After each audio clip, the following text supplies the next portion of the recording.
Hi, welcome back to Ocean Pro in Bury-sur-Mer. What we're going to look at today is safety equipment you need to carry in French waters to make sure you stay safe for one thing, but also stay out of trouble with the gendarmes and the authorities should you get a control.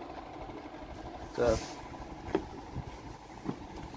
first of all, we'll look at life jackets. Everybody on board is required to have a life jacket. This is the preferred type. It's a slim fit life jacket, it's known as. It's auto-inflating, and you wear it just like you put it on your jacket. Up it up at the front with a strap that comes up and through your legs. It's also, I won't unzip it, but inside there's a light which you're required to have as well, or at least reflective strips. You've got a similar type that can be for children, but you can get this type for adults as well. Not so comfortable to wear, obviously. Great for kids because they can wear it all the time and jump in the sea. So you can see the reflective strips. For adults, this is better, especially if you're, early part of the season when the water's still cool. It's really important that you're wearing something like this. Minimum requirement is to have it on board, at least enough for everybody on board. Other things you're required to have, or should have as well, is means of signalling distress. So we'll look at some flares to begin with. And in here we've got some red hand flares. So make sure you're familiar with these. Have a look at the instructions before you go to sea and check that they're in date. We'll also keep some workman type gloves in there just to protect your hand, because you do need to hold on to this at arm's length downwind of you. We've also got horn there. Quite clear how that's going to work, but you can either use this or you can also have the horn that's fitted to your boat. You should have a torch or a flashlight. Make sure it actually works.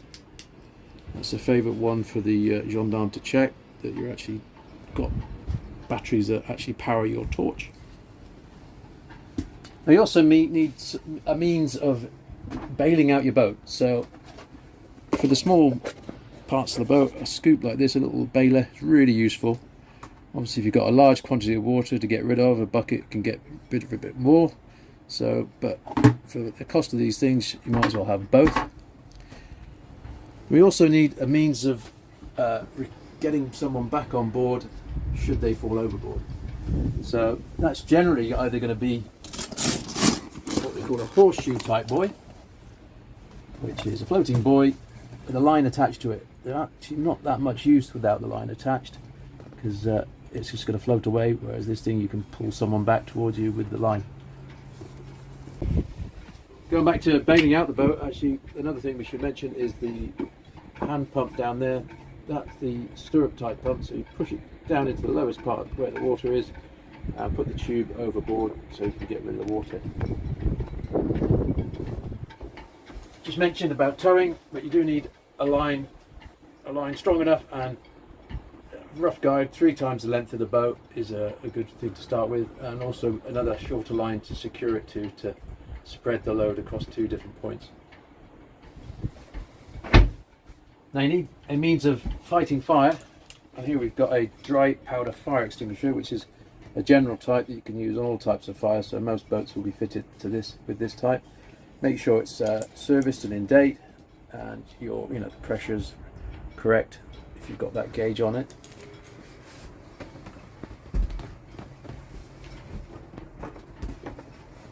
In terms of navigation, you can have electronic charts, but generally a nice thing to have is a paper chart as well. It's great to plan your day out, and also any instruments that go with that, particularly a compass. If you haven't got a compass fitted to the boat, the minimum you need is a hand compass like this, a hand bearing type compass. Now, a few extras that might not be on the list for basic use are things like a handheld VHF radio, really good. Should have nice to have a Mayday or distress card made out as well, which gives you all your things, so you're not in a panic, you're not having to try and remember the exact procedure, just read the procedure off. A sharp knife, this one's a diving type knife which floats, well worth having for any situations where you might get a rope around your propeller. Mask and snorkel is good as well. You might want that just for fun, but also to check the underside of the boat for things like that. Binoculars, obviously really useful for searching for someone in the water or anything else like that. This is an extra distress signal. This is an orange smoke flare which you actually drop in the water, so it actually makes you much more visible. So in certain situations that would be much better than just the hand flare. The hand flares, the 3 hand flares are the obligatory ones, but this is going to be mentioning these extra things here as extras you might want to carry on your own boat to just be extra safe. A fire blanket. Now if you do have a cabin with a cooker down below, then you are required to have a fire blanket, so make sure you've got that and it's easily accessible, but you can get to it if there is a fire. Boat's papers, those are things like your registration document, your insurance, if you've got a VHF on board, a radio license, obviously your own certificate of competence or permit if you like as well. And most boats will always have a boat hook, so thousands of uses for a boat hook. Shouldn't be good to see without one. Reaching out to someone in the water is a safety thing, or just reaching a line on the dock. Hope you found that useful, and if you do want to come and see us for some training on any of these items and boat handling in general, we're down here in Beaulieu-sur-Mer in the south of France, so it'd be great to see you soon.